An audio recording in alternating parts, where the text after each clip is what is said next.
శ్రీ గురుభ్యో నమః. శ్రీ మహాగణపతి నమః.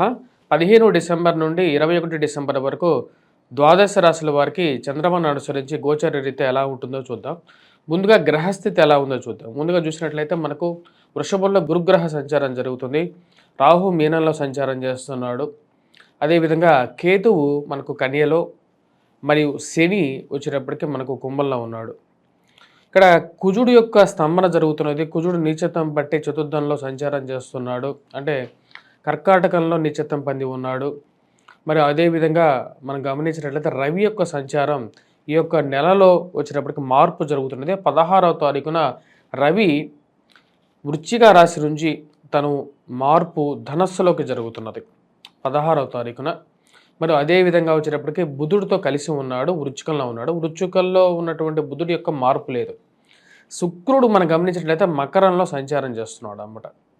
ఇటువంటి గ్రహస్థితి రాబోతున్నటువంటి వారం రోజులు ద్వాదశ రాశుల వారికి ఎటువంటి ఫలితాలు రాబోతున్నాయి అనేది మనం చూద్దాం. తులారాశి వారికి అనుకూలమైనటువంటి ఫలితాలు గోచరిస్తూ ఉన్నాయి. వృత్తిపరంగా, వ్యాపార పరంగా ఈ యొక్క 16వ తారీఖు తర్వాత నుంచి అనుకూలంగా ఎక్కువగా ఉంటుంది. చేస్తున్నటువంటి ఉద్యోగ ప్రయత్నాల్లో ముందడుగు పడుతుంది. వ్యాపార ప్రయత్న సంబంధితమైన విషయాల్లో నూతన అవకాశాలు పొందగలుగుతారు. చేస్తున్నటువంటి వృత్తితో పాటు కొత్తగా బిజినెస్ వేరే చోట బ్రాంచ్లు ఆరంభించాలి, ముందుకు ఎదగాలి, మనం కూడా ముందుకు రావాలి, ఇప్పటిదాకా జరిగిపోయినటువంటి సమయాన్ని వదిలి ముందుకు రావాలనుకుంటారు. దానికి తగినట్టుగానే కొత్త ఆలోచనలకి ఒరవడి సృష్టిస్తారు. ఈ రాశి వారికి అనుకూలమైనటువంటి రవిగ్రహ సంచారం పూర్తి యోగాన్ని ఇవ్వగలుగుతుంది. తండ్రి గారి తరపు బంధువులతో చిన్న చిన్న మనస్పర్ధలు మానసికంగా కొంచెం బాధించినప్పటికీ కూడా ఉద్యోగపరంగా కూడా ముందుకు రాగలుగుతాను అని చెప్పి ఒక నమ్మకాన్ని పొందగలుగుతారు. ఉన్నత స్థాయిలో ఉన్నటువంటి స్త్రీ పురుషులతో సత్సంబంధాలు ఏర్పరచుకుంటారు.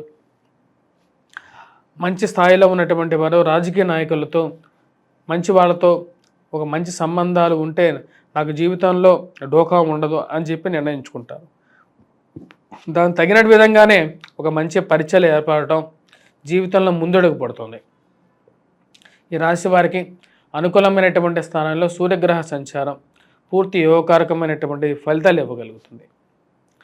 భూ సంబంధితమైనటువంటి లావాదేవీల్లో రెవెన్యూ డిపార్ట్మెంట్లో వాళ్ళు పనిచేస్తున్నటువంటి వారు, అదేవిధంగా ట్రాన్స్ఫర్స్ రిలేటెడ్ గురించి ప్రయత్నాలు చేస్తున్నటువంటి వారికి అనుకూలమైనటువంటి ఫలితాలు పొందగలుగుతారు. ఈ రాశి వారికి విద్యా సంబంధితమైన విషయాల్లో విద్యార్థులకి సానుకూలమైనటువంటి ఫలితాలు ఈ వారం కలుగుతాయి. సంతాన సంబంధితమైన విషయాల గురించి మీరు చేస్తున్నటువంటి ప్రయత్నాల్లో సానుకూలమైనటువంటి ఫలితాలు పొందగలుగుతారు. వివాహ ప్రయత్న సంబంధితమైన విషయాల్లో ఈ రాశి వారికి అనుకూలంగా ఫలితాలు ఉంటాయి. గృహవాహన కొనుగోలు సంబంధితమైన విషయాల్లో ముందడుగు పడగలుగుతుంది. ఈ రాశి వారికి చతుర్థంలో ఉన్నటువంటి శుక్రుడు గృహ కొనుక్కోవాలి అని మీ యొక్క ఆలోచనలో ఒక ముందడుగు పడటం, గృహ కొనుగోలు, వాహన కొనుగోలు సంబంధితమైన విషయాల్లో అది ముందుకు మిమ్మల్ని నడిపిస్తుంది. రాశి వారు చేసుకోవాల్సినటువంటి పరిహారాల్లో ముఖ్యంగా వచ్చేటప్పటికి విద్యార్థులు గురుగ్రహ మంత్ర జపం చేసుకోవటం, దత్తాత్రేయ స్వామిని పూజించడం అనేది అనుకూలమైనటువంటి ఫలితాలు ఇవ్వగలుగుతుంది. కుజుడు అంత అనుకూలమైనటువంటి స్థితిలో లేడు. ఉద్యోగపరంగా కొన్ని చిక్కులను కలిగిస్తూ ఉంటాడు. కాబట్టి ఈ రాశివారు దర్శించాల్సినటువంటి దేవాలయం హనుమాన్ దేవాలయం దర్శించండి. సింధూరాన్ని పెట్టుకోండి. సింధూరాన్ని ధరించడం వల్ల చాలా యోగకారకమైనటువంటి ఫలితాలు పొందగలుగుతారు. కుజుడి యొక్క ప్రభావం తగ్గుతుంది.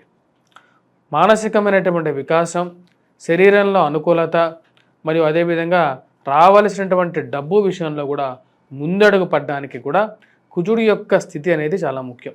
కుజుడు రాజ్యస్థానంలో అనుకూలమైనటువంటి స్థితిలో లేనప్పుడు ఉద్యోగపరంగా కొన్ని చిక్కులు ఏర్పడుతూ ఉంటాయి. నూతన అవకాశాలు ఎక్కువగా రాలేకపోవడం జరుగుతుంటుంది. కానీ ఈ వారం నుంచి రవి యొక్క అనుకూలత రీతే వీటికి అనుకూలమైనటువంటి ఫలితాలు పొందగలుగుతారు. స్వస్తి.